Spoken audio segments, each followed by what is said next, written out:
I would like to welcome you all. Thank you for joining us as part of the Reindeer Herding and Resilience Project. That is a component 3 of a global peatland project funded by Global Environment Fund and United Nations Environment Program, which in Norway is executed by the International Center for Reindeer Husbandry, UArctic EALÁT Institute, and World Reindeer Herders. And today we are here to talk about peatland, how the condition of peat affect reindeer husbandry, why it's not marginal land, why it is important to protect peat, and to get into the essence of what is peat and how it is being described in the Sámi language, what are the concepts of peat, what is palsta or mud holes, and our component in general is focused on indigenous land knowledge, indigenous ways of monitoring environment change, and creation of indigenous-led decision support tools for policymakers. So here on this slide, I put down some of the objectives of today's workshop. That is documenting the knowledge on the peat, why peats are important. Then how we can develop monitoring practices with reindeer herders who have peats as their grazing areas across Sápmi. Now we are mostly focusing on northern Norway and Sweden, and of course Mongolia. Then how we can use geospatial technology and remote sensing tools to document changes in the peat, how it is degrading. Then improve the dialogue between science and indigenous academia, but also the main objective is to strengthen the policy engagement, as this workshop precedes the United Nations Environment Assembly, which is to take place in Nairobi in early December, and where we as Reindeer Herding and Resilience Project are going to have a 40-minute session dedicated to the situation with the peatland and its connection to reindeer husbandry. So this workshop is a prep talk for us to get ready for the UNEA in the first place, but also to be more prepared with the intervention, understanding of what peat is, and how we could be more convincing, and how to make the best contribution possible to the upcoming meeting where all the ministers and countries are being present. Thank you. Thank you, Marina. Maybe I could you show my 2 slides there? 3 slides? Yes. So I'm Svein Mathiesen. I'm project leader of the GEF project. I worked for International Center for Reindeer Husbandry. I'm a biologist by training. Been working with adaptation to climate change in reindeer husbandry for the last 20 years. Today I'm more a football coach for students, for master and PhD students. But I mean, so why are we so interested in this? Why are we so interested in mapping of the peat? we saw the Kartverket's engagement in the peat, and we thought it was important to listen to you guys. So we are very happy that you are able to join us. Our American colleagues, they are not here today because Thanksgiving, you know, and and we didn't really connect. But our driver is how to reduce fragmentation of reindeer pastures. And is there some way that indigenous knowledge could be used to reduce fragmentation of reindeer pastures? Here is a windmill park, and a lot of the windmill parks have to develop through the peatland with roads and infrastructure. Next slide, please. And peat is, per definition, very important. This is Finnmark. And this is, I think, is a map from UNEP showing the distribution of deep peat in northern, go back. And my point is that 9% of the area in Norway is peat. And here in Finnmark, you see a major part of the peatland that's winter pastures for reindeer.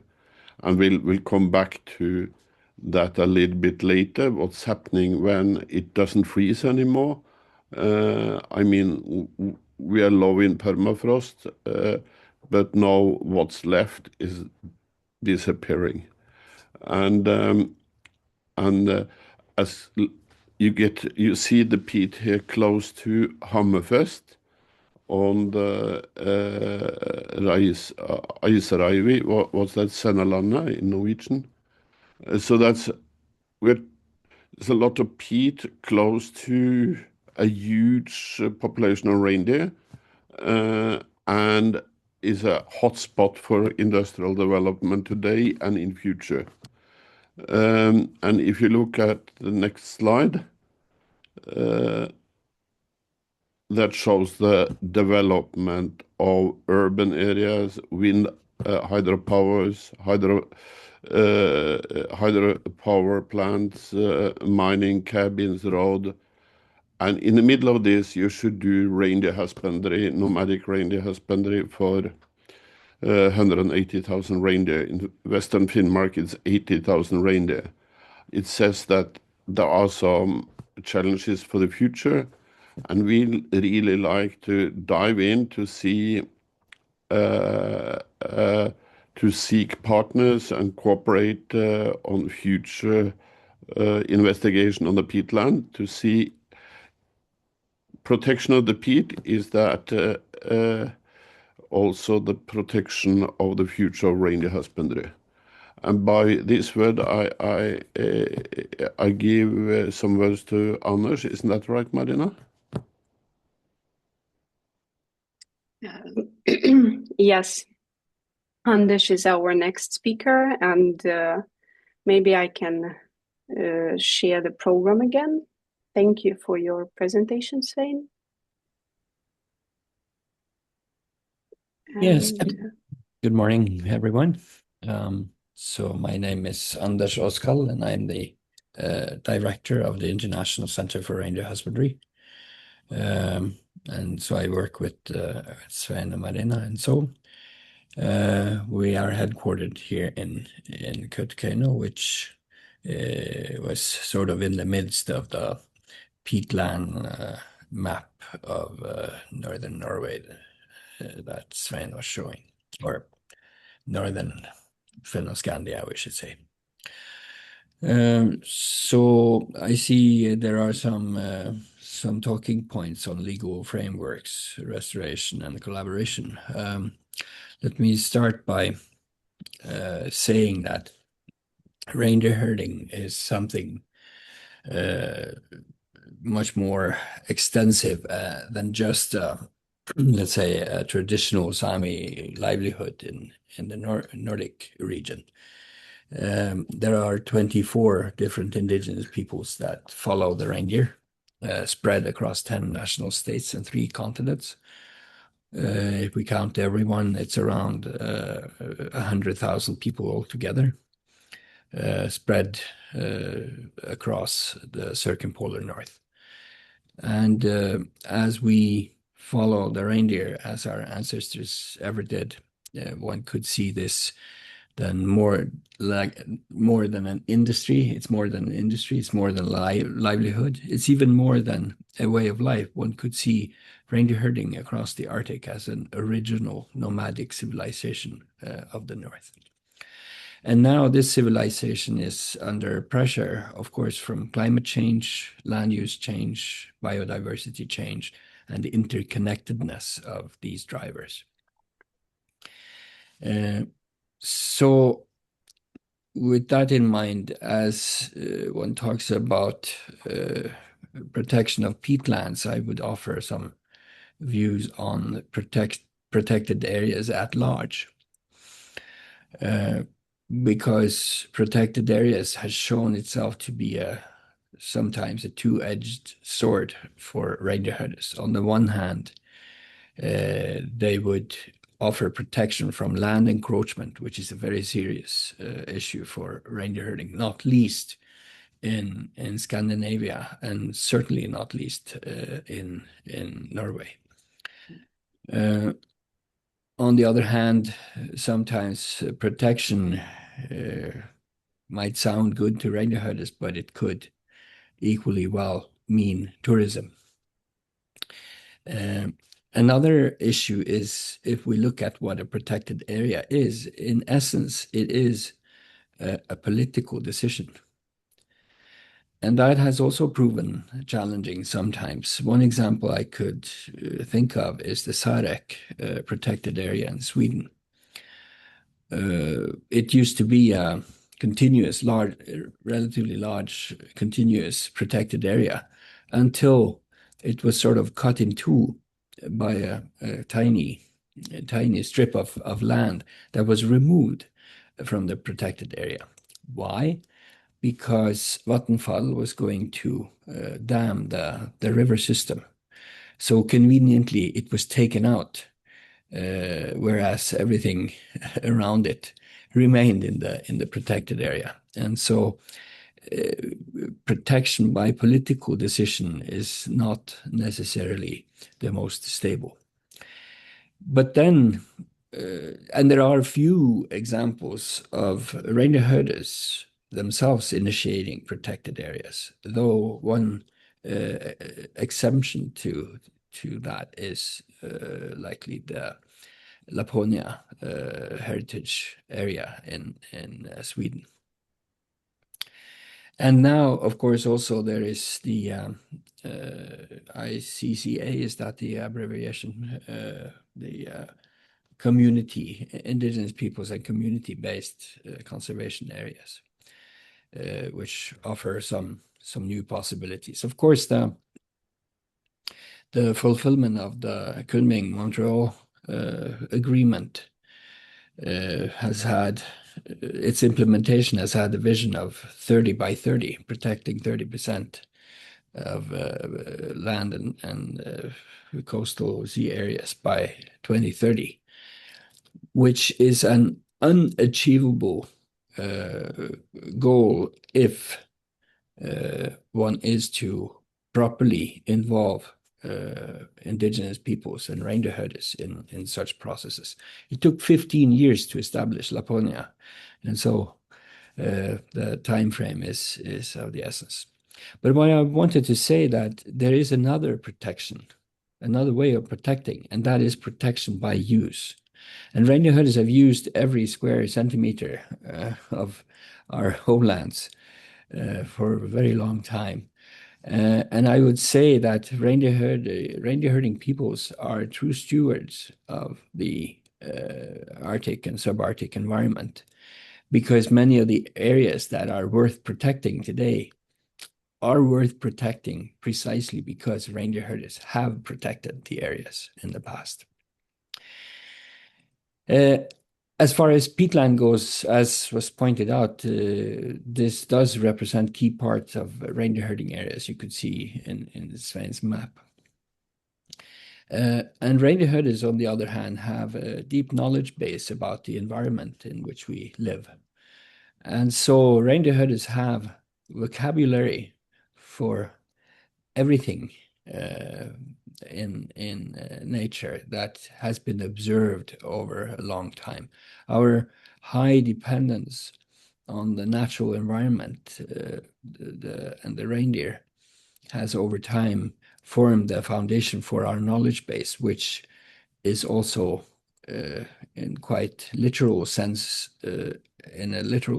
carrying the cultures of the reindeer herding peoples from time immemorial up until today. And so there is, of course, talks of observation systems to observe peat now. And I think one also needs to discuss the importance of human-based observation systems, because in the case of reindeer herders, it's not that we are humans, but in this area, we could also be considered competent humans in that we have vocabulary for all types of natural resources. For instance, there is talk in terms of identifying peatlands, there's talk of indicator species, and reindeer herders would know those species very, very intimately, to say it like that.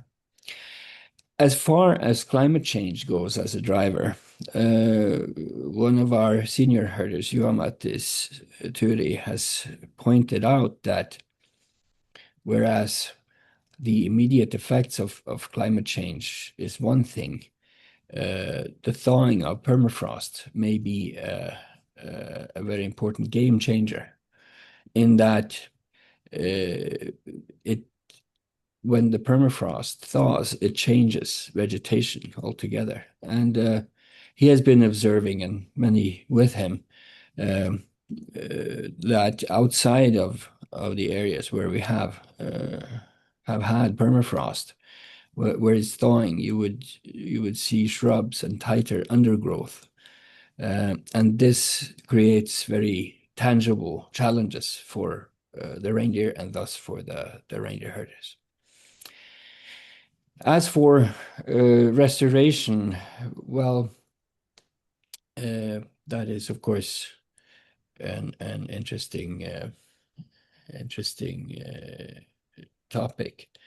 But I could just perhaps give an example of failed promised restoration connected to mining.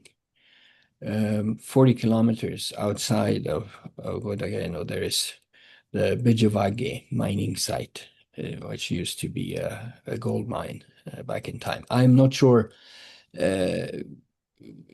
exactly the let's say abundance of peat in that area, but of course what we could say is that Outokumpu, the Finnish mining corporation that was operating there as late as the 90s, made agreements with the reindeer herders in Aborasha reindeer herding district and the municipality that they would restore the area. They started efforts to restore some of this, but lo and behold, suddenly the daughter company was bankrupt, and with that disappeared all legal obligations of the mother company to keep their promises. So in this case, the municipality is stuck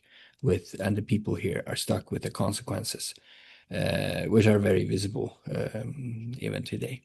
So one should not be surprised that the people in Kautokeino, though with low margins, decided twice to not open for consequence analysis for reopening this mine.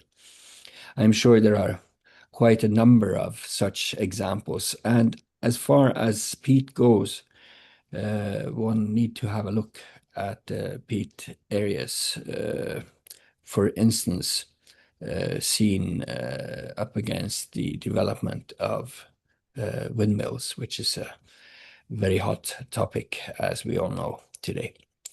Those were some reflections on my side, from my side, and I will stay in this meeting a little bit longer, but as some of you know, I'm busy with some other obligations today. So, Olugito, thank you.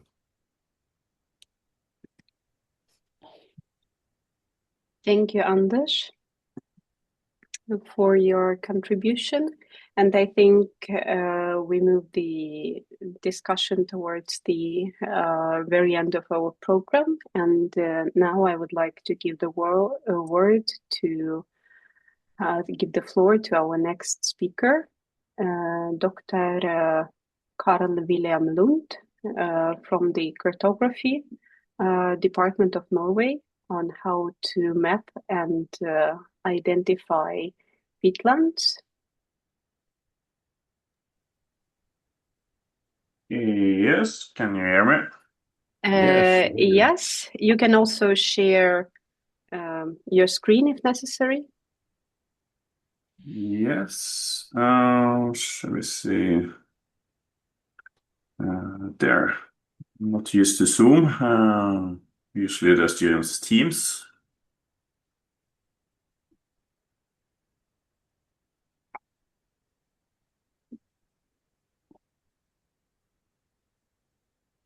Good. That's a beautiful picture. Yeah, thank you. Very Yeah, I think everything looks fine now. Can you confirm? Yeah. Yeah, please. Okay, perfect. Yeah, first of all, I'm not a doctor. I'm just a regular researcher. But yeah, I will try to comply with the requests. Sadly, I have a little less time than I wanted to prepare, but I've tried my best. So yeah, my name is Carl William Lund, and I work at the Research and Development Department at the Norwegian Mapping Authority. And I will, yeah, today try to walk you through some of the different peatland data in Norway, and yeah, mainly the LAVDAS or National Wetland Geospatial Database project, which we lead, and we aim to create a better data foundation on peatlands, and yeah, a bit about the usefulness of such information. There, yeah. So to begin with, I'll provide a bit context of the wetlands in Norway, as their importance has shifted significantly over the past century, from the early 19th century up to the 1970s. Peatland was primarily considered an economic resource for cultivation and forestry.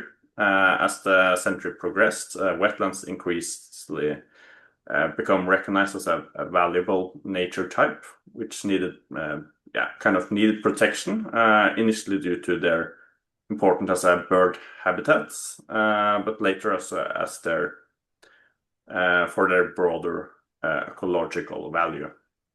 In recent years, climate consideration, particularly carbon storage, have become a dominant theme around wetlands. So when we are working with, or today are working with peatland management, it's essential to understand which public knowledge sources exist and what they represent, considering the general shift in attitude related to peatlands. So in Norway, we have several different map databases describing peatland or wetlands as a broader theme. But they vary in level of detail, methodology, and purpose. So I will therefore try to give a brief overview of some of the most important sources. To begin with, we can take the N50 map database, which is the Norwegian Mapping Authority National Map Series, forming the basis for the 1 to 50,000 topographic maps, which are most widely used maps in Norway. N50 is a land cover map, and it's therefore only include the type of land that the area actually covers. It is considered the most detailed nationwide data set available in Norway, but it's still designed as an overview map, obviously, and it does not include detail on peatland types, hydrology or condition or anything, just where the peatlands are. And there are also many smaller peatlands missing due to minimum mapping size of 4,000 square meters, which is set for what's possible to see on a 1 to 50,000 map. We also have the AR5, which is a land resource map managed by National or NIVA, Norwegian Institute for Bioeconomy. It contains detailed information on land use, which has different categories. That's peatland, peated forest, or forest with peat influence. So a bit more information. R5 is based on land classification maps created as part of the economic map series from the mid-60s or 1960s to the late 1980s. So a bit old foundation. Those maps are intended to cover all productive land in an agricultural context, which is essentially everything below the tree line. So altogether, AR5 has a bit more detailed information than N50, but the database only covers about 59% of Norwegian or the Norway's land area. We also have several nature and vegetation mapping systems that provide more ecological insight. 3 main systems in Norway are DN13, VK25, and NIN. So the DN13 is the former national standard for nature mapping. It relies on the more predefined nature types, including several different peatland types. It focuses on identifying valuable nature types and determine their value.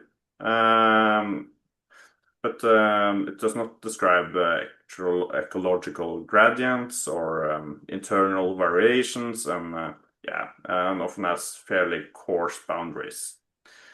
NIN, or Nature in Norway, is developed by the Norwegian Biodiversity Information Center, and it's today the standard of nature mapping in Norway. NIN describes nature using ecological variables, base levels, and habitat system types rather than fixed categories. This provides far more detailed descriptions of peatlands and wetlands in general, such as moisture, nature, richness, peat depths, species composition, and hydrological conditions and stuff. So this is the most precise source for ecological conditions we have in Norway. The last system is VK25, and it's the basis for NIVA's vegetation maps. It shows the dominant vegetation types in an area, and it's based on field data, terrain modeling, and interpretation of aerial and satellite images. The vegetation maps provides a good ecological picture of the landscape, where peatlands are included in several different vegetation types. So although those datasets contains valuable information, they cover only a small part of Norway. Veco 25 has the greatest extent with about 10% of the land area. And NIN only covers roughly around 5 to 6%, and DN13 and other similar or old nature maps are patchy and selective, so they only cover a small fraction of the country. And this new national Meyer database or Peatland database, I'm not sure about the right term or translation is, but all through the databases, this database reuses much of what I've described so far. It's worth mentioning that this new Meyer database, this is a digital archive that contains historical peatland surveys, depth drillings, and data on pet resources.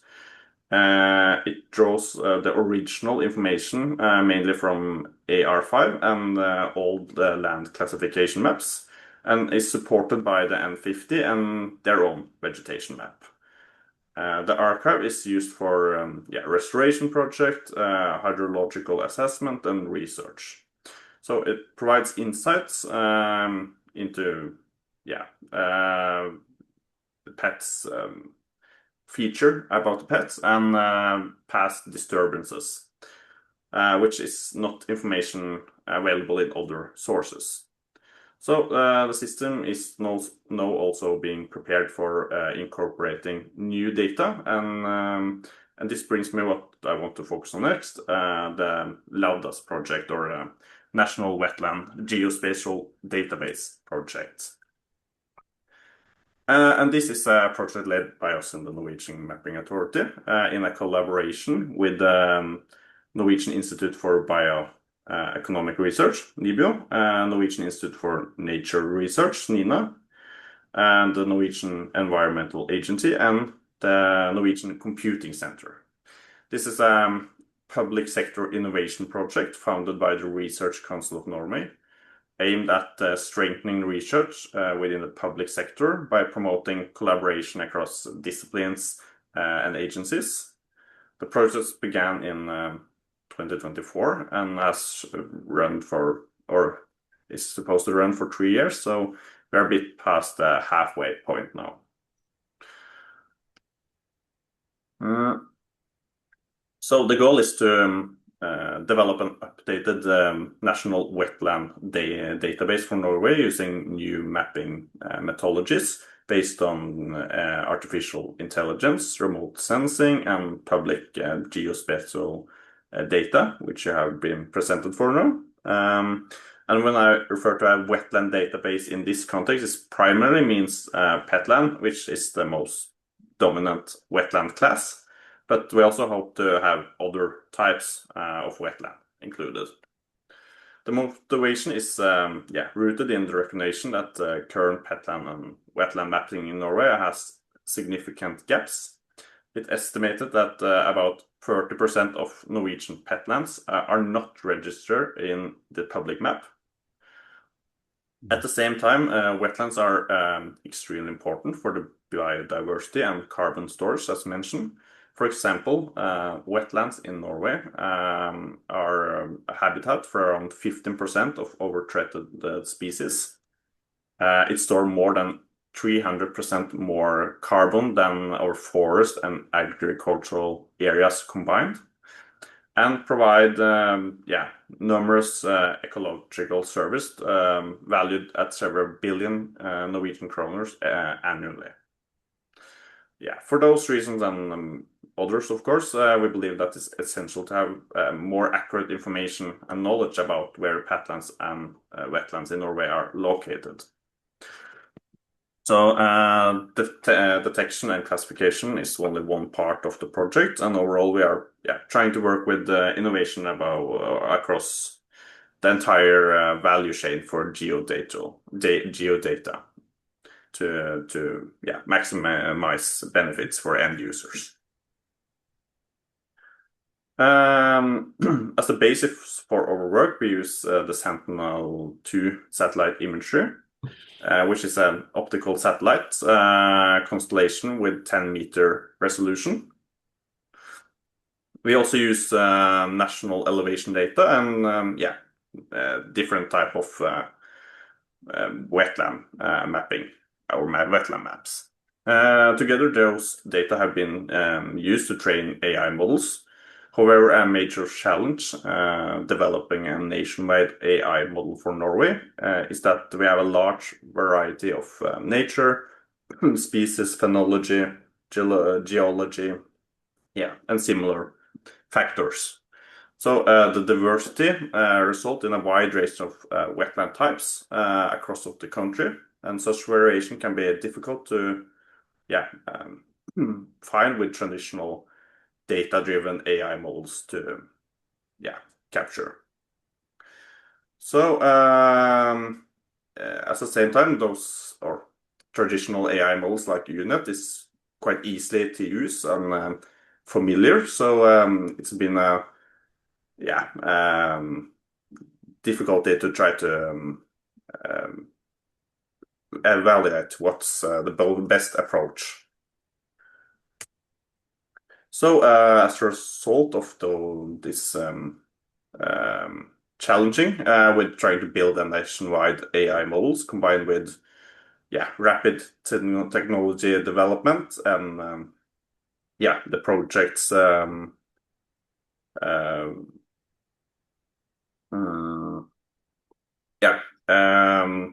have ended up with several outputs which describe wetlands in different ways. Firstly, we had developed a UNEP model which was supposed to serve as a benchmark to compare to later results. We also started building a new UNEP model during the project based on more training data and expanded knowledge exchange between the partners in the project. Further, we had Google released this Alpha Earth model, which is a model using embeddings, which are numerical representations that describe similarities between data, which also gave interesting results. And finally, we gained access to a foundation model, which was from a related EASA project. This is a very, very large AI model trained on a lot of data, and are designed to replace more task-specific models like the UNET, and serve as a foundation for various downstream applications. And suddenly we had 4 different outputs that captured wetland and peatlands in different ways. So we could have gone for one model, but we chose to try to combine them and utilize their strengths. So we therefore applied assemble learning, which is an AI method where several models are combined to produce a better result than any of the single models could perform alone. Specifically, we used something called stacking, where a meta model is trained to learn how to weight the different outputs based on their performance. So the combined results was significantly better than the individual model alone. It detected more area, produced better boundaries, and had fewer misclassifications. Overall, the meta model achieved a 97.6 correctly classified pixels, and this is validated against a closed dataset called AR18 times 18. It's a closed and carefully constructed dataset used for land accounting in outfield areas.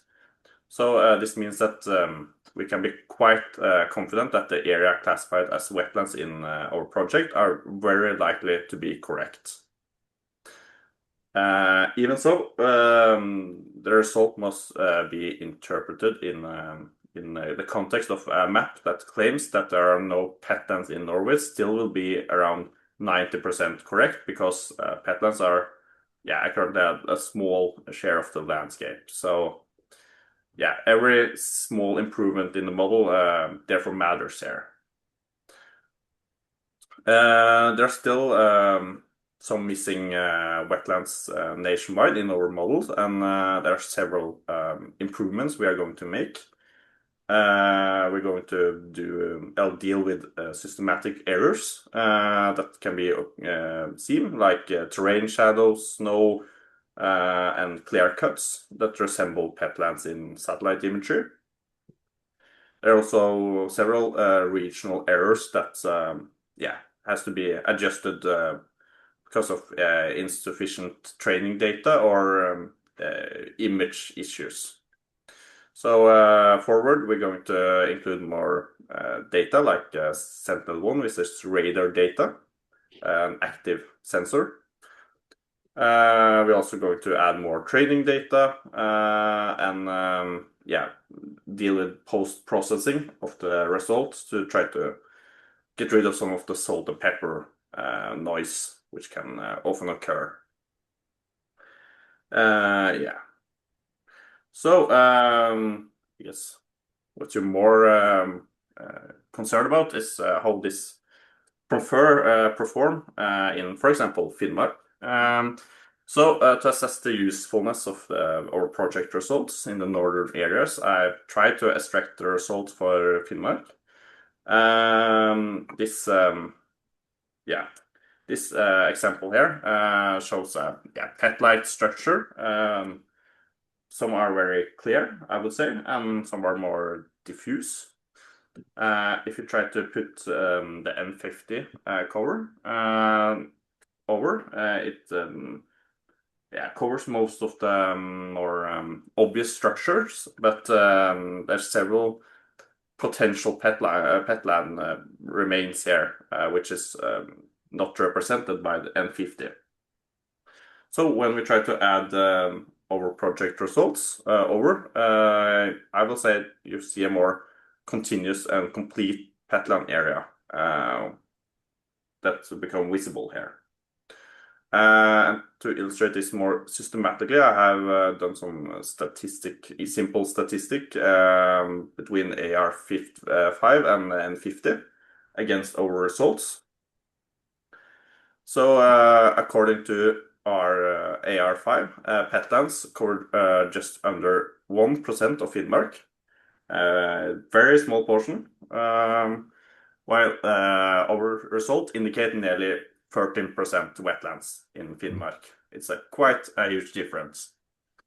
When we see the results together, or the data sets together, our results overlap with over 88% of what AR5 claim as peatland areas, so quite similar.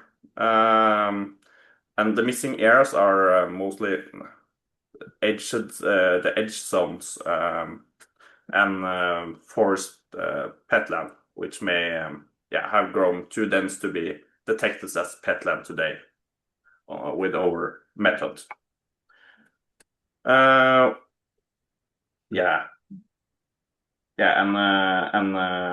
This illustration, by the way, is the yellow part is the similar between AR5 and Laudos, while the small red areas are what's missing, and I think it's quite clear that it's the boundaries and the forested areas that's problematic.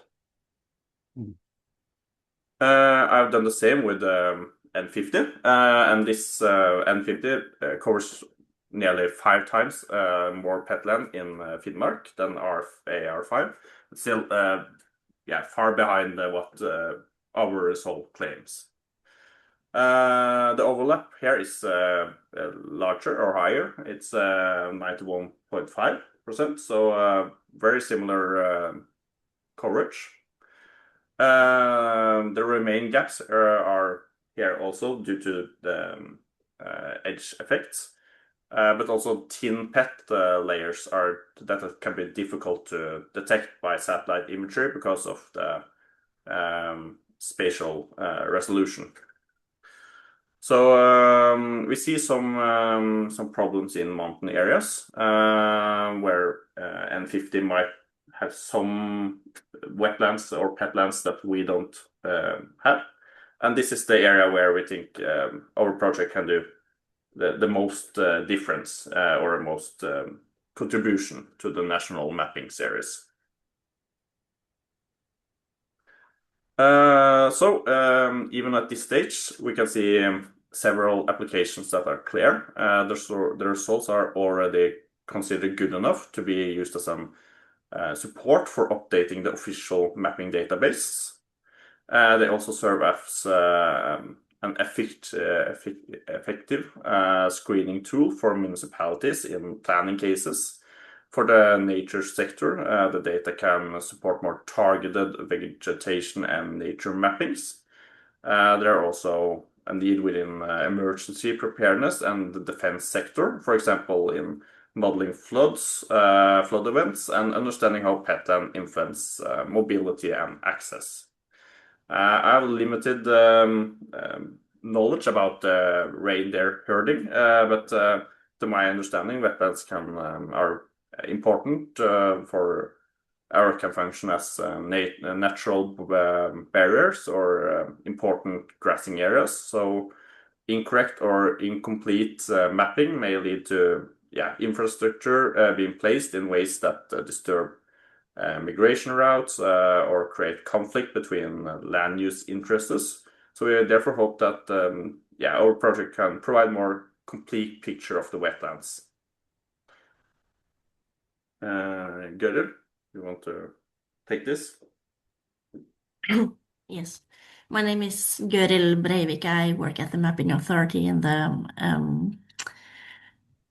Research and Development Department together with William. And I work in the LAVDAS project. I'm the work package leader for work package 2, which is led by the Mapping Authority. And what we do in the work package 2 is that we focus on the administration of the wetland data developed in the project in order to be able to process, update, and share the data, preferably using data in the cloud. And this is the system we are currently implementing. And you see to the left, you can see that we collect Sentinel data, the satellite data, from Google Cloud, from the Google Cloud platform buckets. That's the same data as the Google Alpha Earth model where they are collected from, so the data is relatively updated. And we also, at the Mapping Authority, we have the LiDAR data or the elevation data in our database. So we collect these data and use this as input to the machine learning, which is the white big box in the middle. And in the machine learning part of the processing, we use the machine learning or AI algorithms described by William previously. So here we can exchange the models. If we find a different model is better than the old one, we can just exchange it, and quite easily. And also the good thing about doing this processing in the cloud is that it takes a lot of processing capacity to produce these maps, and this makes it quite easy to update maps and run the whole mapping process once more, for instance, if we want to see any changes.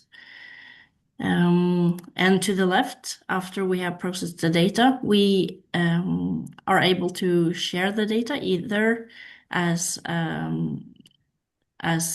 input to other map the products such as N50 or AR5, or we can share the map itself, the wetland map, as a separate product using the GeoNorway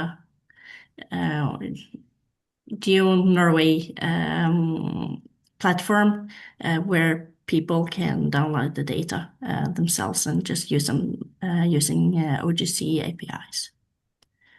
So there will be a sharing service available when the project is over.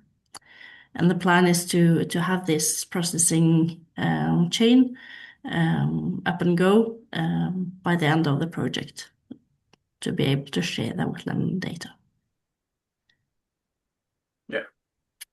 So yeah, as it stands there, it's we also have a link to the results where you can view it for yourself.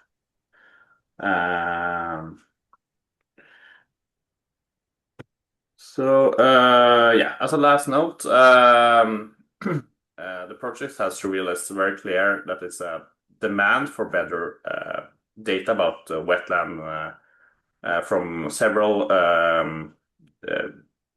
actors across the sectors.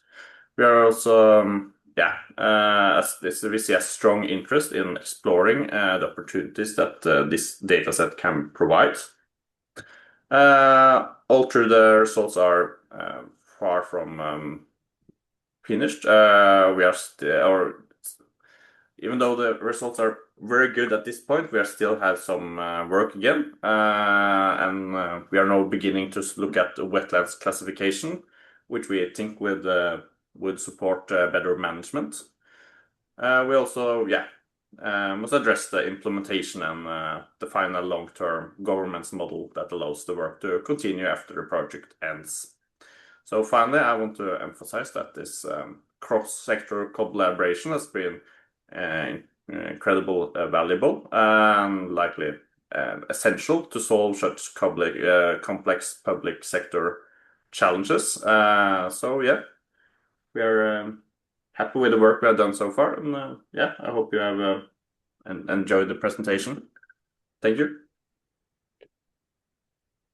Congratulations! It's very interesting, very interesting, and I think it brings a new perspective to the Finnmark ecosystem coupled to reindeer husbandry shortly. It's very good. Marina. Thank you. I have a couple of questions about the presentation and the project in general, but I think we will keep it towards the end of our discussion. I just put them down, and maybe we could take one now, Marina, while this is fresh. It's nice to take it now because I had to leave at 12. So okay, okay. So you're using the machine learning model, but when you're working with the data set, is there any manual verification of the peatland data that you're using? what do you say? No, I'm asking that you're using the machine learning approach and the black box, but is there any manual verification of? I see that you're nodding. Who would like to? It is. It's different approaches to verifying the results. As I said, one of them are this AR 18 times 18, which is a closed data set that has been used for land accounting, which means that they are precise classifications for spots over all of Norway. This is what's giving statistic significance. We also have people working with maps evaluating the project or products manually and look at the difference between the existing products and how they can use this, for example, to update the national mapping series. I see that, Katrina. Thank you for your answer. I see that Katrina has also raised her hand. Do you have a question? Yes. Is it okay? Yeah. My name is Katrina. I'm a researcher at the Norwegian Institute for Water Research and also have a part-time position at the International Center for Reindeer Husbandry. I'm a social scientist. And thank you for a very interesting presentation.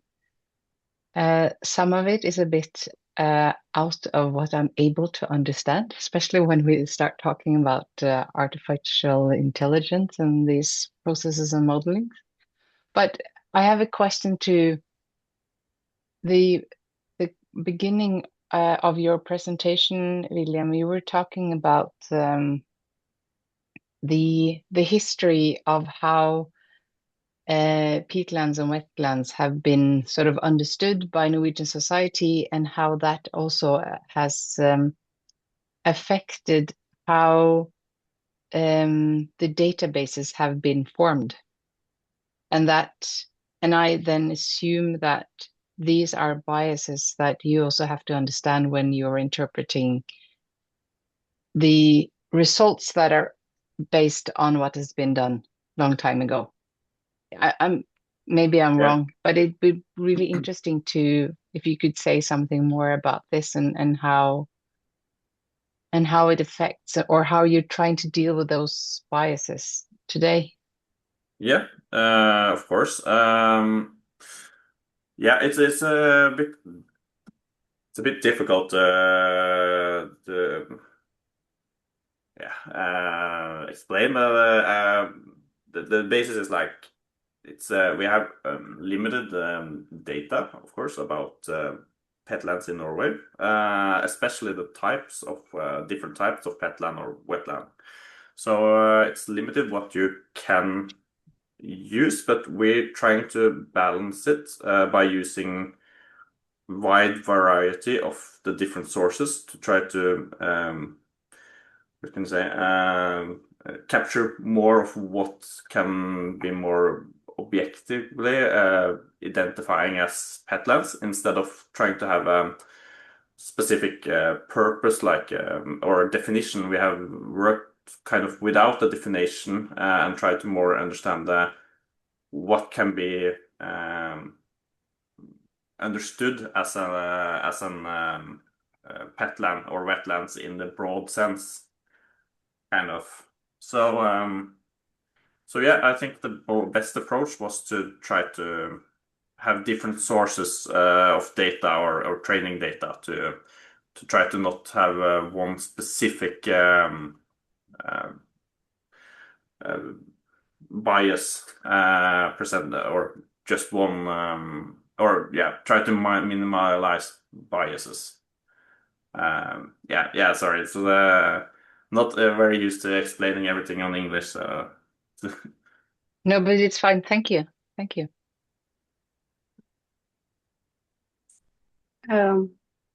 Anders? Yes. First, thank you, William and Gøril, for the presentation and your work on this important and timely topic.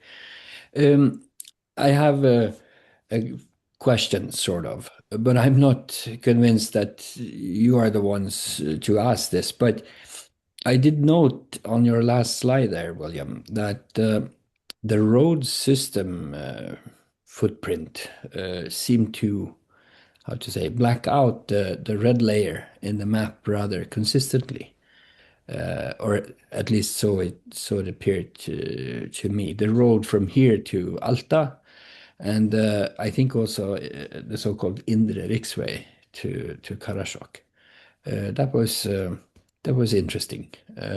Know if that has to do with measurement, or does it have to do with actual wetland, how to say, disruption? That's an interesting question. I not noticed that. We can have a look at it. Can Yes, you please. look at it, Marina? Do you have it there? No, I don't have the presentation. William can share it again. This is the result, so we can look at it. Or did I share? No. Yes, you need to share your screen again. There. Okay. So this is the actual result. I don't know where you want me to. Yeah, down left. Let me see. Or maybe Could you one could of you you maybe can if open you it. I can show just send you the link, and you can just open it yourself and share the screen. That's maybe more I'm easier. I'm not sure if yeah Here is the your, link. your last slide. Could you share that one? That's what I was looking at. Maybe I Okay. misread it. I only saw that for a minute and then you took it off, so I may not be. So Okay. Here it is.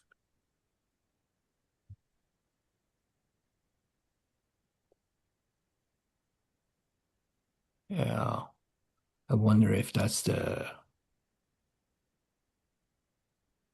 are the river systems rather. Yeah, yeah. I think that's if you're talking about on the left here. I see. Yes. Well, anyway, I misread it. I had a quick moment to look at it. But anyway, thank you. Yeah. Anyway, at least I've shared the link in the chat here, so you can see all the results for yourself and evaluate it. But I mean, Anders, it could also be that, as we have seen in the past, we also work in Russia and in Yamal Peninsula, and we see roads were developed where there was no peat. I mean, where it's nice and dry to make a road, you know. You don't make a road in the peat. Yeah. So that was on my mind, you see. So yeah. So but of course that's what we are looking for because but I could of course we are heading for UNIA in Nairobi and Marina, Katrina, Anders is going there and for this workshop, and the idea is to express something in UNEP about peatland. And we have a strong unit working with the peats in Mongolia. We are not experts in peat. We are experts in reindeer husbandry, you know. So we are going to talk about what we call indigenous knowledge and how to preserve and develop reindeer husbandry in the future. But is there anything here you have written or reported which could be useful to show at the UNEA conference? Is the I mean it seems so when I saw I should have been to your lecture in Fram Center last week. I didn't catch up with everything. Sorry about that. But No. but it's very interesting to start to determine the extent of peat where you have reindeer, you know. And in Finnmark, you have still nomadic reindeer husbandry. And you saw that a major part of the peats are on the spring migration and winter pastures. And we have this enormous development at the coast. And we are supposed to do some kind of analysis related to that and delivered something. Maybe Kathrine could say something about where we are going with the wordings in the UNEA declaration. But do you have any results we could refer to you guys in the UNEA meeting? Yeah, probably. I'm not sure exactly what you want or how you want to. I mean, I could help you. I mean, 2 days ago, the Minister of Environment in Norway said there's 9% of the Norwegian territory is peat, and we need to protect it. He said. Yeah. But we are not used to quantify the peat in Finnmark at all. No. So here we have, in western part of Finnmark, we have 1,500 reindeer herders and 80,000 reindeer going back and forth. And we are going to talk about that and what kind of knowledge needed in the future to be protected. But how much peat is it, and where is it? Nobody has shown those kind of maps or data at all, you know. No, that's because the 9% peat in Norway is based on the AR 18x18 data set, which is an accounting data set. So it's just a statistical guess, I guess, of how much it is. So this is kind of the closest to actual map.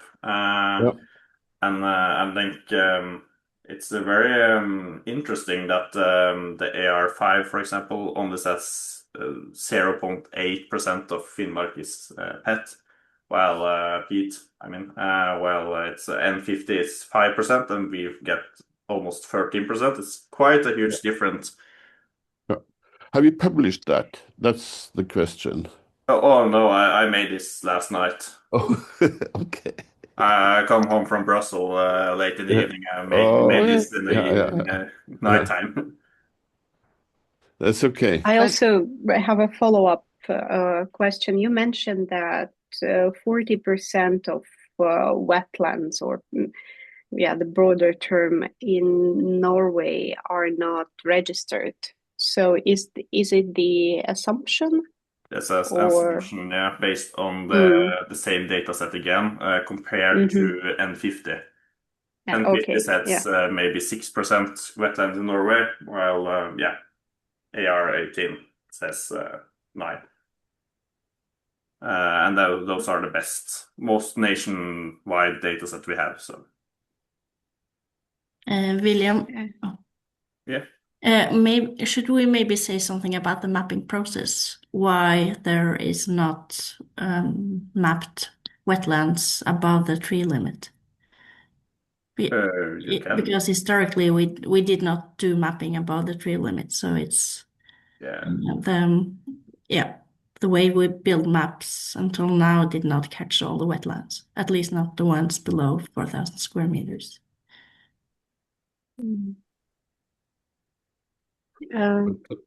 Kathrine? You have a question? This is a very interesting discussion. And I'm also thinking that the consequences of your work, and that you're defining such a larger part of Norway as being wetlands, will also have political implications, and it will have implications on how we do land use planning. Especially because the wetlands is getting more and more attention for its value.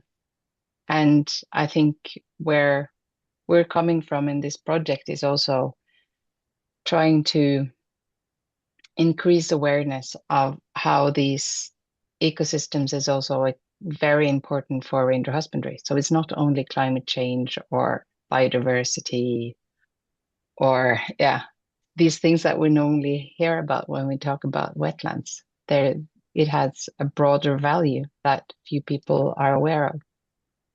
Are you going to have an add-on project where you're also going to work on the consequences of your findings? I hope so, that we will continue add-on or have spin-offs from the project. But it all comes down to financing, I guess. So trying to I guess we will be finished in March 2027. So I guess the next year will be trying to build on our findings so far, and we have already started trying to look at, for example, the area of Tromsø and how we can better the classification there with hyperspectral images and So we are in the process, and we are open for other suggestions also if you want to work on something. Yeah, I think that's we welcome that, and we are very fortunate because we are in the middle of this GEF project, Global Environmental Facility Project. For us, that's a big project. It's $1.8 million US. And we have the capacity to subcontract a smaller project within that project, you know. And then we are thinking Western Finnmark and to get a good characterization of the peat. That will fit very well with the mapping authorities' goals, which is also in the western or the around Finnmark. We're going to do a lot more work there. Yeah. Very good. Maybe this is the time, Marina, to listen to Kathrine. Yes, I think we need to give the floor to Kathrine because I know that she's also about to leave soon, and then we could continue our discussion because I also have some more comments and questions. Kathrine? Okay, so should I share my screen? Please. Yes, if you have any slides, that would be great. I can show you. I've put together something. I wasn't sure sort of on what level of detail I was going to talk, but can you see my screen? Yes. Yes. Okay. All right. So what I'm going to talk about is outcomes of not the project that is the reason why we're sitting here, but a project that ended a couple of years ago, which has been working with reindeer herders in Sweden, particularly looking at wetland values and particularly looking at reindeer husbandry in forest areas, which is a bit different from how reindeer husbandry is organized in Norway. But in Sweden, they have something they call skogssamebyer, which I guess can be translated to forest reindeer herding communities. Let's see if I can. And I'm going to make this part short, but it's a bit about our methodology and how we've been working together with herders. We wanted to get their perspectives on values within the landscape and particularly wetlands. And the way we did this was to start talking about their land use.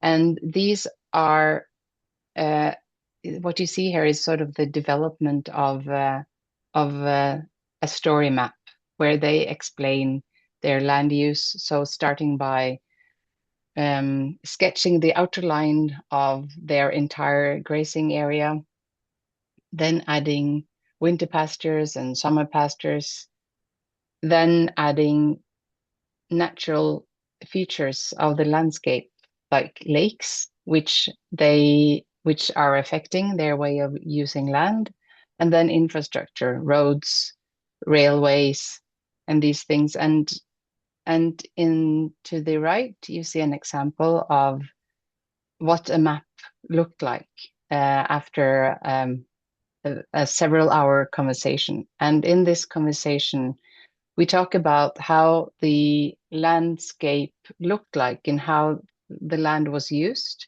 previously before there was a lot of disturbances and infrastructure, and then how gradually the development of different types of infrastructure has affected their access to different seasonal pastures, how they can migrate from one place to the other, how the land is fragmented.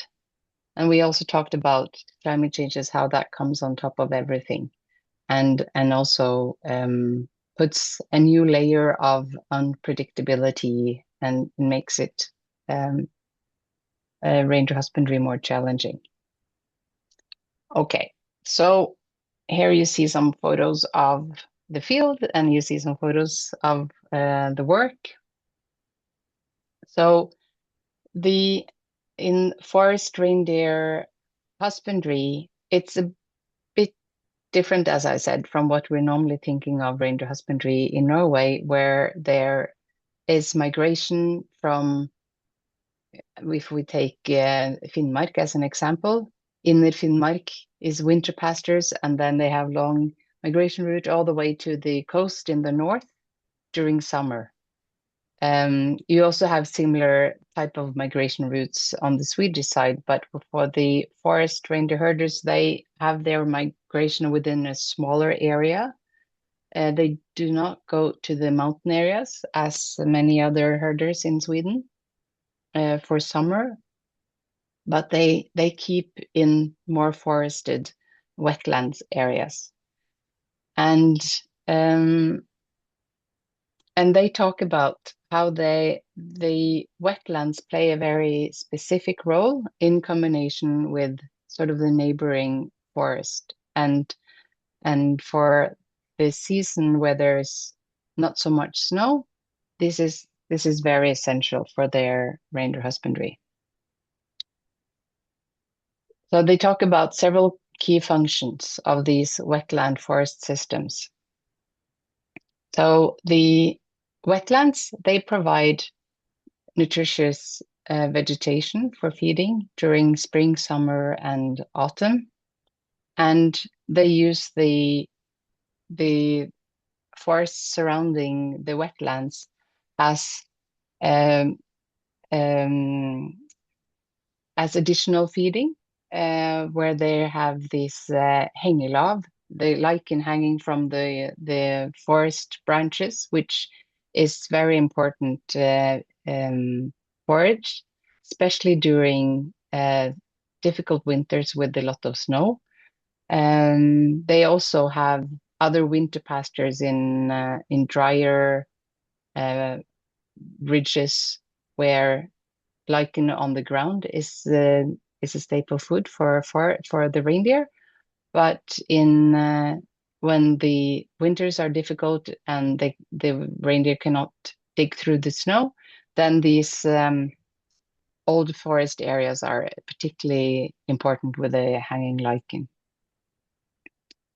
The forest next to the wetlands, they offer shade and cooling on hot summer days. While the wetlands, they offer safe open spaces where the animals can spot predators, they can feed. And so this combination where they can be part of the day inside the forest, part of the day or the night on the wetlands, this is essential for the reindeer well-being. And so the wetlands and forests and these drier ridges, they form a continuous corridor, the migration route that they use to migrate across the landscape.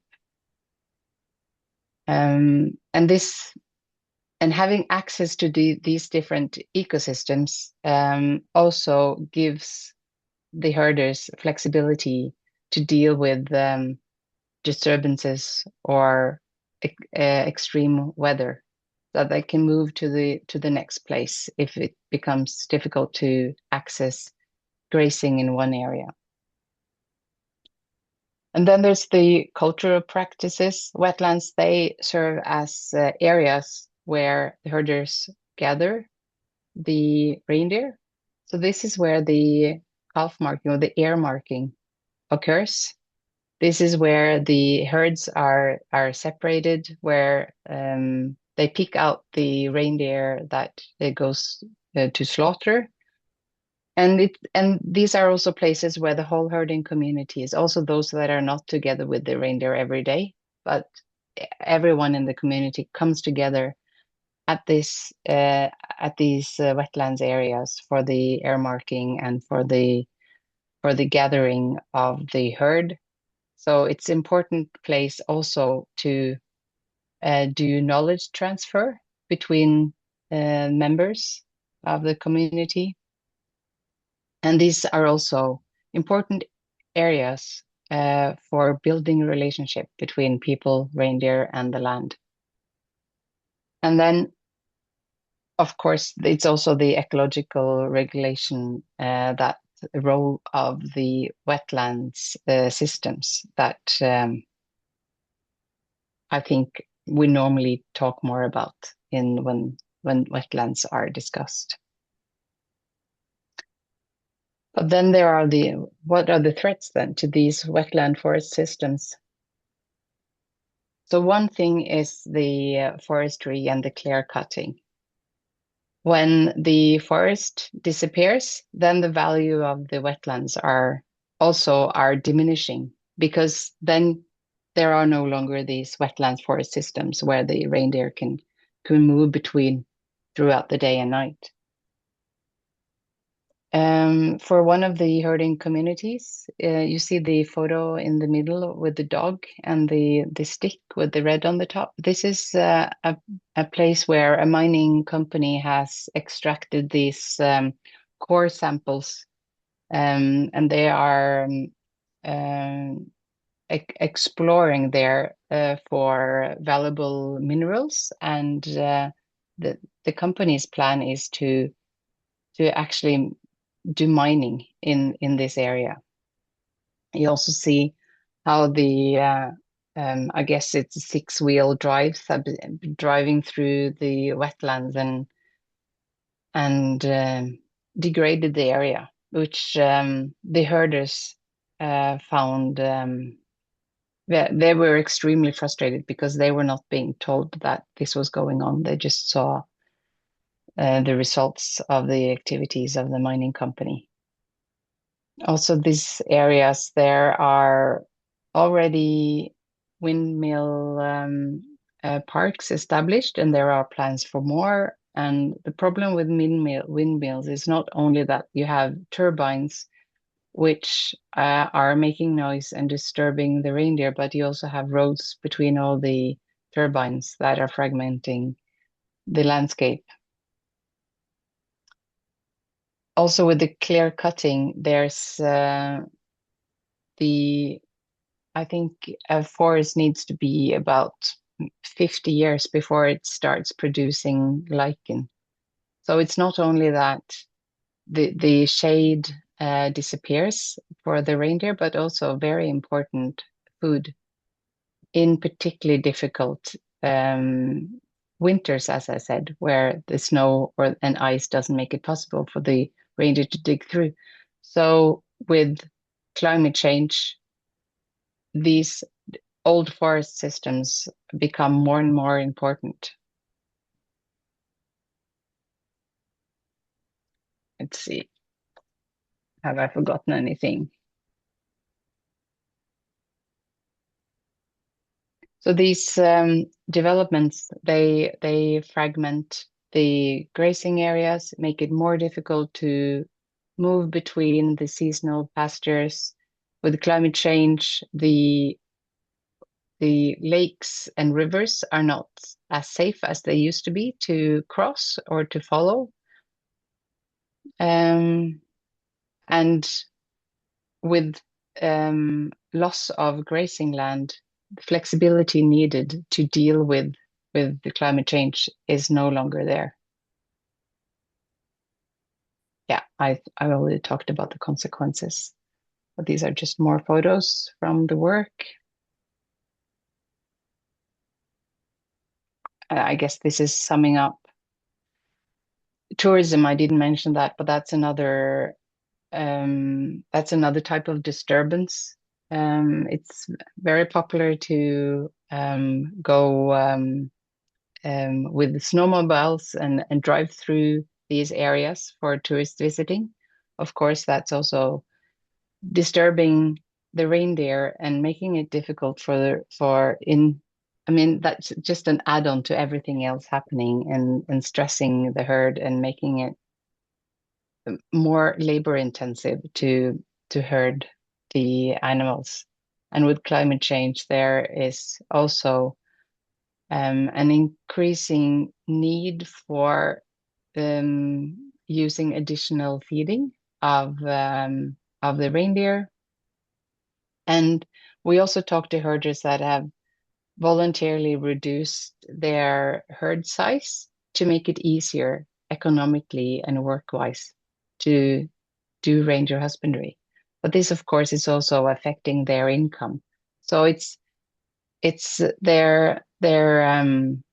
the cumulative effects of everything happening is putting an extreme stress on this reindeer herding community, and they've actually established their own internal working group dealing with stress and mental stress.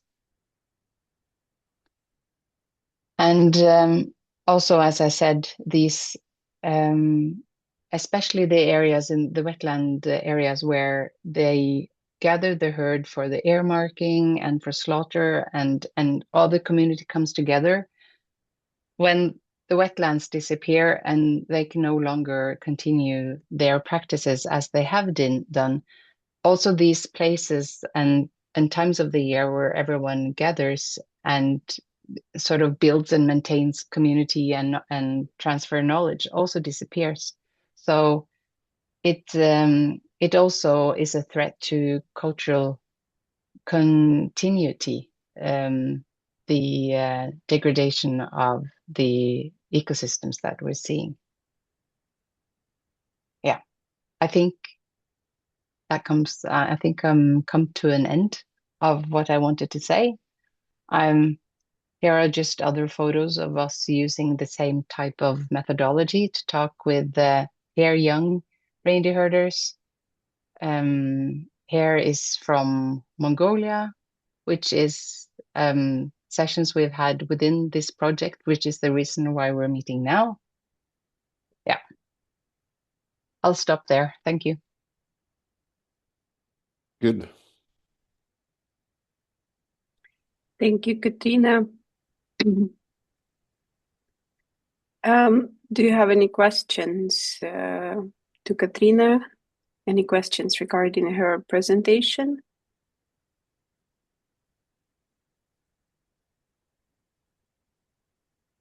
Svein, any comments?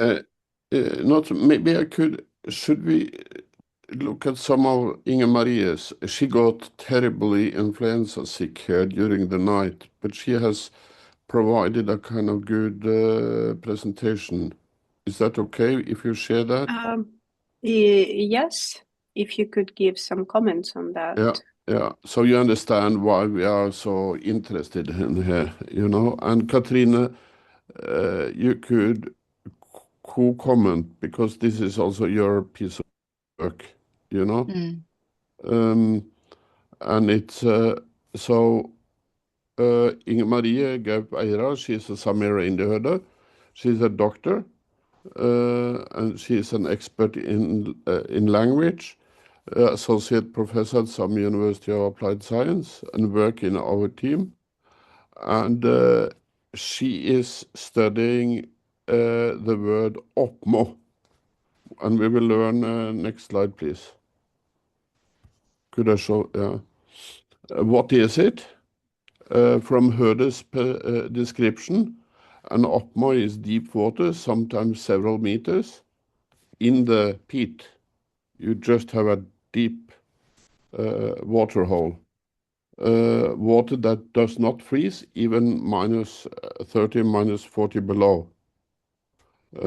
Bottom that not carries weight. A place found in streams, marshes, or even otherwise firm ground, she says. So next slide, please. And so you see them here, spread over. I will call them mud holes, but that's not really. Could you comment on this, Katrine? This is in the peatland in Kautokeino. Maybe next slide, Marina. The herders, they explain that these holes are Opmu. They don't freeze. So even when it's really cold, they're always open open in the landscape, and so it's that's one reason for why we have also a cooperation with NASA for the next 4 years, and we might be able to do some satellite monitoring of those hotspots, those hot water in the frozen tundra in the winter, you know. Here is the same Opmu in summer. So reindeer just die in these places. Next, Marina.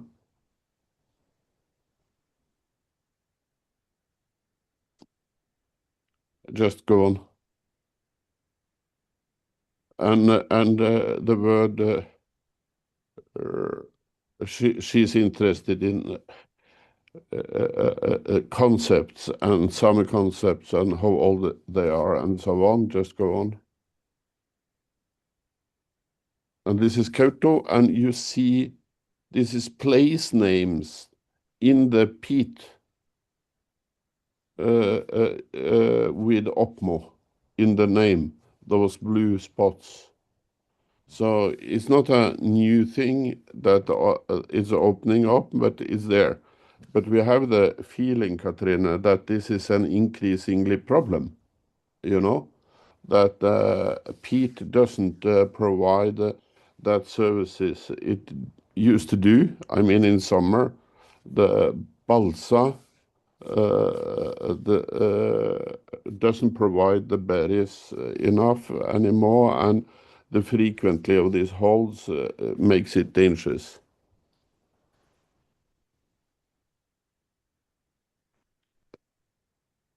Why does it matter? You have some reflection about that, Kathrine? Yeah, I'm looking for we have some photos of reindeer also in this Opmu. So what the herders is saying that as these areas are open throughout winter, the reindeer are attracted to them because they smell. Yeah, oh, there here, you are. okay, here you go. Yeah. Yeah. So the reindeer, they smell the vegetation, which they want to feed on. And but some of these, as you see on to the right, it's a bit steep. So if they fall into these places, it's very difficult for them to get up. So as Svein said, this is not a new phenomenon, but so herders knows that the reindeer is attracted to the places and that they can drown if they get there. So they have to help the reindeer avoid these places. But they're saying that there must be something in the vegetation that is precious to the reindeer, and that might be the reason why they like minerals. Yeah, like minerals, for example. Yeah. They also talk about how later in the winter, if there's cold and a lot of wind, you can get these snow bridges covering the holes. And so there's also examples of herders that have fallen into these holes with their snowmobiles. So it's also a risk. More and more we see that. Yeah, so it's not only the reindeer that is at risk, it's also the herders. But we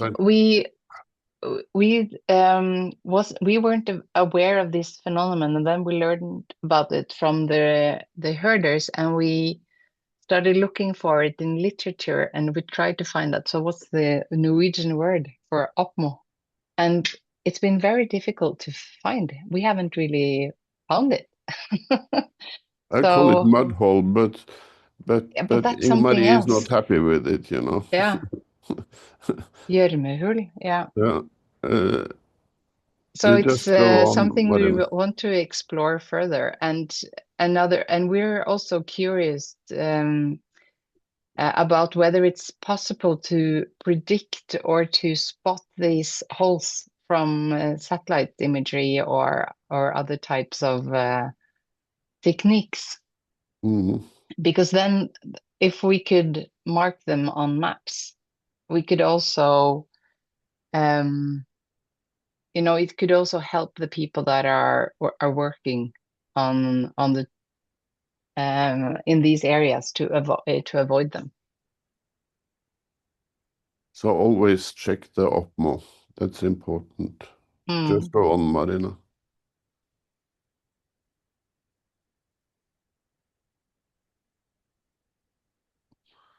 Yeah. Yes, the chair understanding that we will try to, but you see, it's very important for us to get an understanding what peat is in this area, the size of it and how it changed and the future of it, So I think that was Inger-Marie's contribution today. She went to Oslo and got heavily influenza. I hope it's not COVID, she said. So we are sorry about that. So you understand that's why we are really eager to move this peat further. We will also try to find someone who is able to calculate the carbon storage, to see how, the big discussion is now how much is leaking when you open the pit. And that's a huge scientific field of investigations by itself. To see how much methane and CO2 is released when you open it. But we might find some, you might have someone you could refer to and help us to refer to. But I think that's more or less we have. You had anything else, Marina, there? No? Well, not related to Inger-Marie's presentation, but we You still had have some the question. last. Yeah.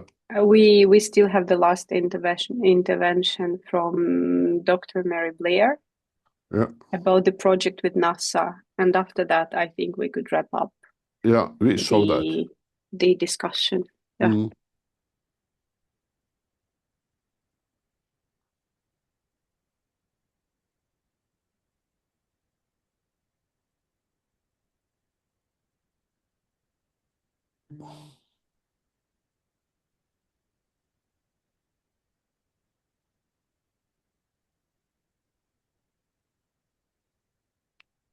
Was there no sound?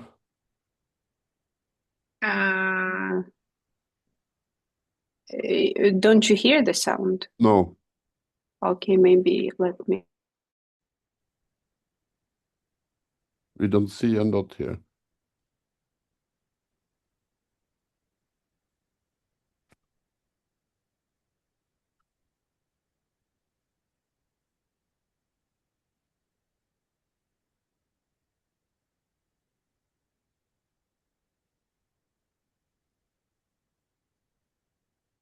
My name is Mary Blair. Do you hear the sound now? Research scientist at the American Museum of Natural History in New York City. Is there a sound now? Yes. I think we're hearing the sound from your computer through. It's not good sound. I'm trying to.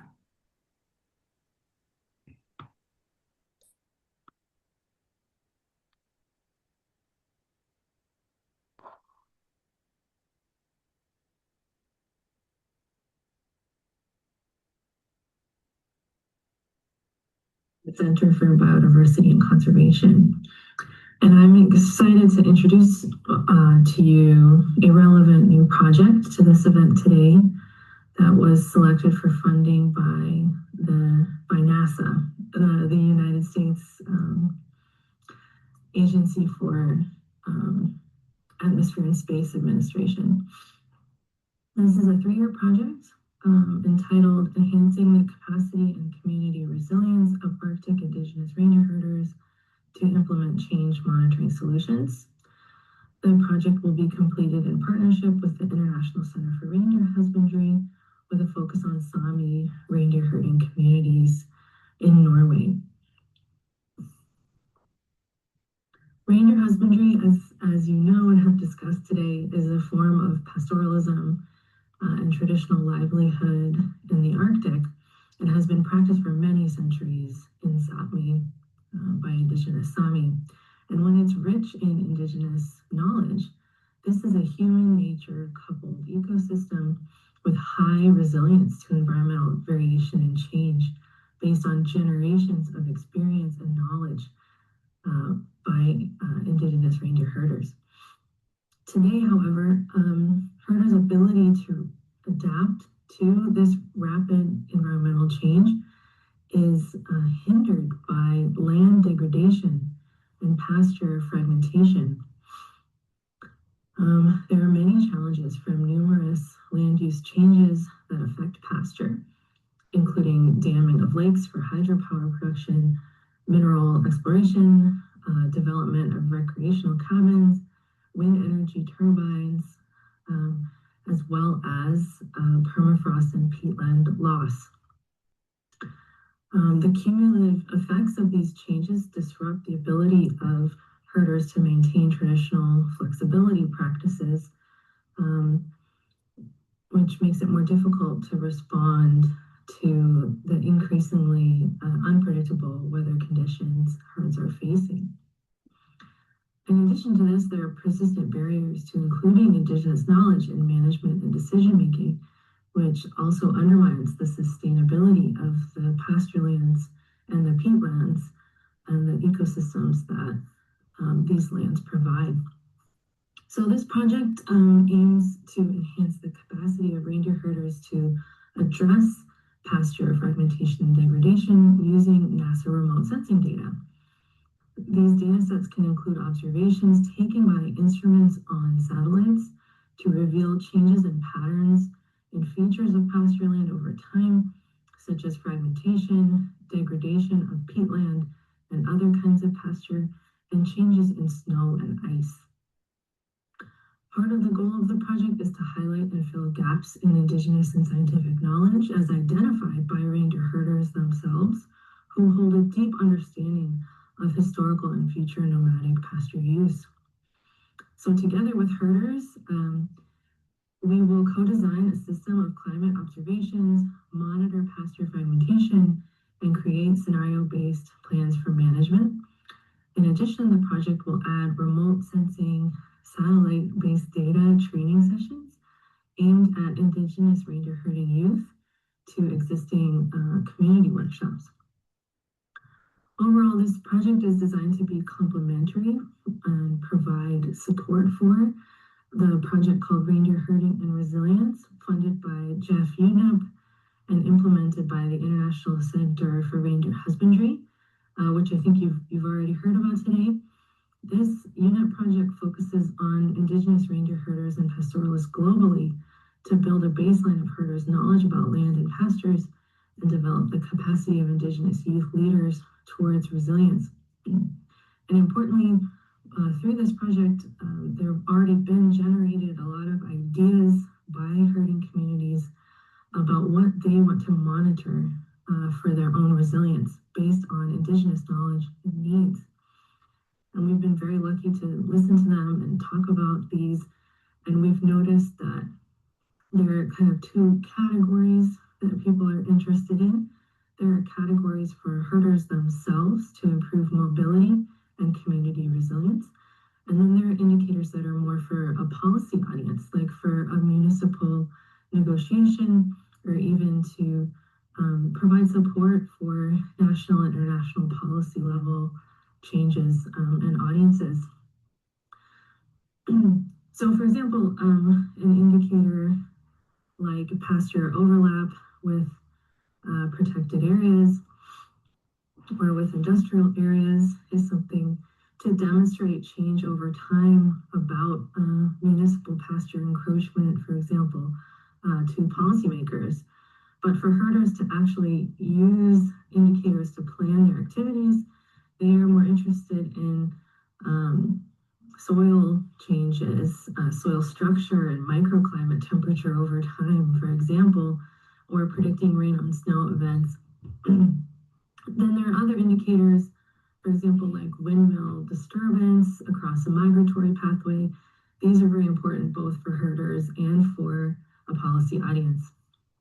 Important for this workshop today is indicators of peatland condition and extent. In particular, change in peatland extent can communicate to policymakers why it's important to protect peatland systems, both for achieving climate goals and to sustain indigenous reindeer husbandry. For herders, the seasonal indicator of mud holes is important, as these holes can be quite large or treacherous for the reindeer and for people. And these are created as a result of poor peatland conditions where the peat has not properly frozen. So these are just some examples of indicators we're discussing and that we may be able to supplement with remote sensing data from satellites to monitor at bigger scales. But importantly, all of these indicators also privilege and are based on indigenous knowledge, not only the satellite data. And so it's very important as we design indicators and a monitoring system that we set up the system from the beginning to follow principles of indigenous data governance and sovereignty. Existing best principles, including the CARE principles that I'm showing here, are now being implemented by many people across the globe. And in our case, even beyond the CARE principles, we must follow as well the SODA principles for Sámi ownership and data access, which are even more stringent than the CARE principles because they enforce data ownership by communities. And this is very important as we're thinking about monitoring indicators in any kind of shared system. So we're taking care with this from the very beginning of our project. So I want to finish on a personal note. I'm personally very excited about this project. I am myself a descendant of indigenous reindeer herding Sámi from Gautageinu in Norway. My great-grandparents, who have the last name of Balls and Bad, migrated to Alaska in 1898 with several other Sámi families. And so for me, this project is also part of coming back home. I feel interested personally and am committed to making sure that our project's #1 goal is to serve Sámi communities and community needs. But also the project may have many products and conclusions that will be relevant across the Arctic and maybe to other pastoralist communities globally. So we look forward to collaborating and sharing project results broadly. Thank you for your time. If you have questions for me, please reach out and contact me. And I'm sorry for not being able to join you in the workshop today. Thanks.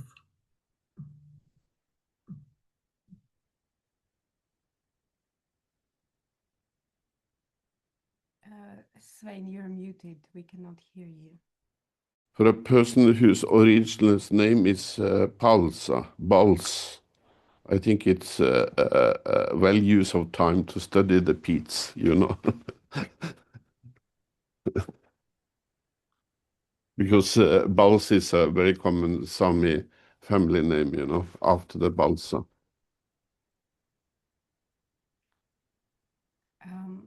Yes, I think that we are done with our presentations for today. And now we can move into the discussion because, as I've already mentioned, the main idea of getting together today was to prepare and get more ideas for the UNEA session, because we are going to have a side event in UNEA together with the ministers of environment from all the countries, including the delegation from Norway and Mongolia, who are interested in in studying peat and preserving peat, and we would like to focus our presentation mostly on reindeer herding and connection between peatland and the health of the herd and livelihood and herd management. And I would like to thank William and Goril for your presentation today. It was extremely interesting because just last week, Svein and I, we were looking at these different maps that are available, the peatland maps that you also mentioned today are AR5, and we were trying to see how much peat it was in Finnmark, and we also came to the same conclusion that it was very difficult to identify peat in the north. Yeah, and also my takes from today's workshop is the coverage and how it is reflected in different maps database. And maybe one of the questions that I have so far, is it possible, and how is it possible to integrate indigenous knowledge of the reindeer herders about such phenomena as Opmu or Palsa into modern mapping, how we can make this knowledge part of bigger research and combine it together, make it complementary.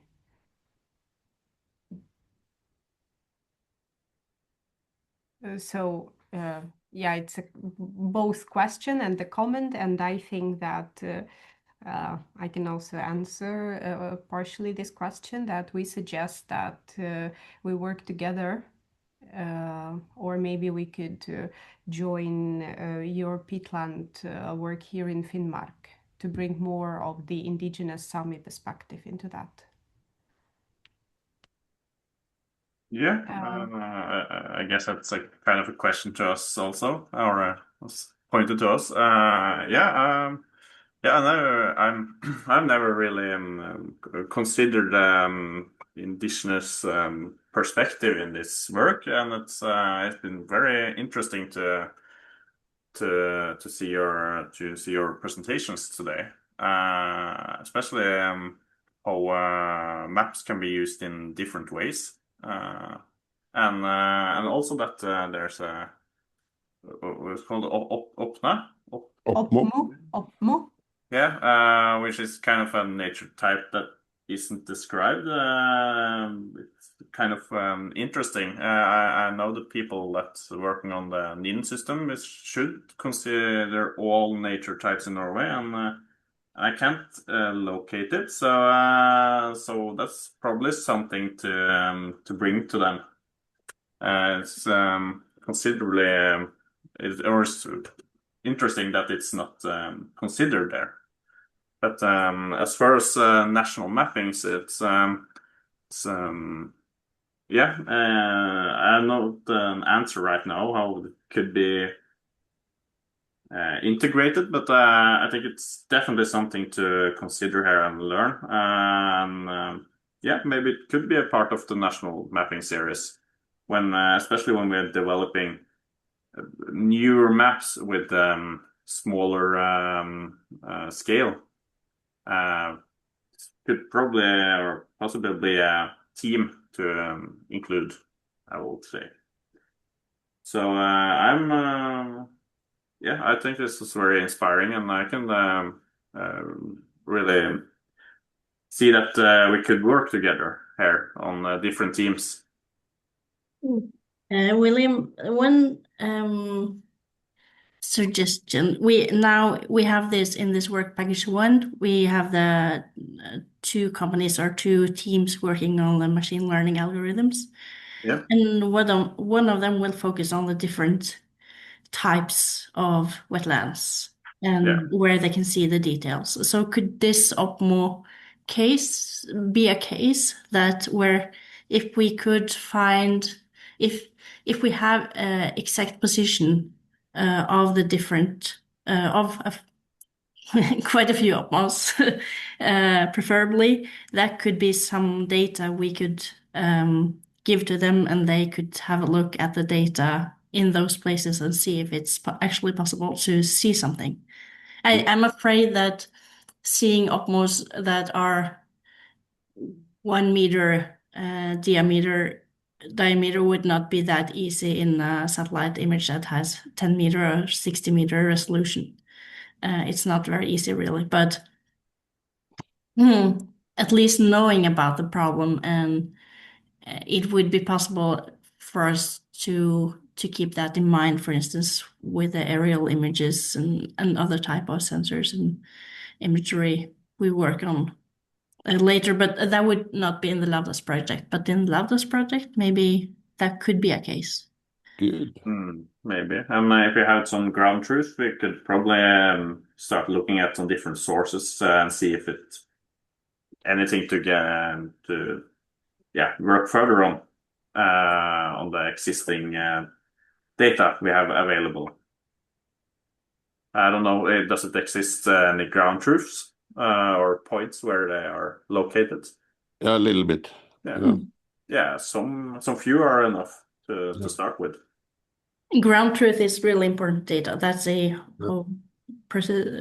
requisition for doing the image processing, and the AI is to have the ground truth so that we can validate the data.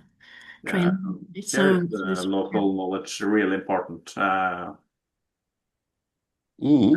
Fantastic.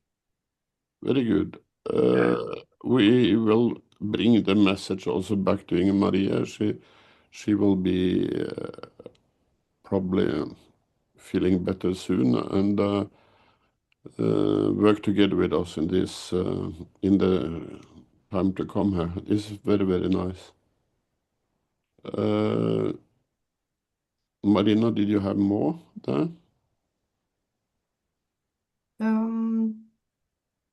No, I don't think so. I think if William, you could share your slides with us, send them to me, and I will just go through them again, even though I was making notes for myself, but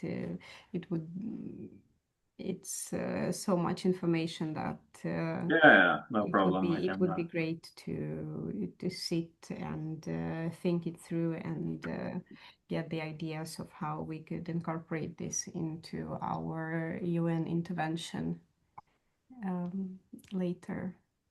Yeah, and when were you supposed to be at in Nairobi? Was it? The UNEA assembly is taking place between December 8 and 12. We are having our session on the 9th of December, and it starts at 9 a.m. in the morning local time, and it goes for 3 hours. Divided in segment 1, 2, and 3. We are speaking in the middle in the segment number 2, dedicated to peatland situation in the reindeer husbandry areas. We start with Mongolia and then we move on to Norway. So I to the organizers, and they are planning to have the broadcast, but we're also planning to have our own streaming of the session. So I could share you the link if you would like to join, or we will be recording it, of course. Yeah, because maybe. There is a time difference, 2 hours difference between Oslo and Nairobi.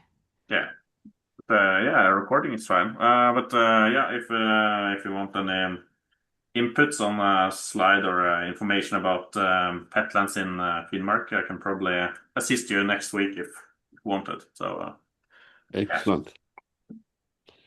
But then, Marina, I will, behalf on the Reindeer Herding and the Resilience Project in UNEP, funded by GEF in the World Bank, thank you Gøril and William from Kartverket. It's been very interesting. It's broadened our perspectives, and it looks very positive. And thank you to Kathrine from NIVA. We became a small group today. Next time we will be bigger, and we won't make this on Thanksgiving. but that's how it is. We are very busy next week too, with some activities. The UN International Year for Pastoralists, those who move around with sheep and goats and reindeer, are launching the UN year in Rome on Tuesday. So our team is also heavily involved there. But thank you. Very good. Very super. You know, on short notice, very good. We are very happy. And we will make sure that the Ministry of Environment in Norway knows that. You know, we will thank them. Yeah. Okay. Yeah. Thank you. Thank you. Bye-bye. Thank Thank you. you. Bye. Bye-bye. All right.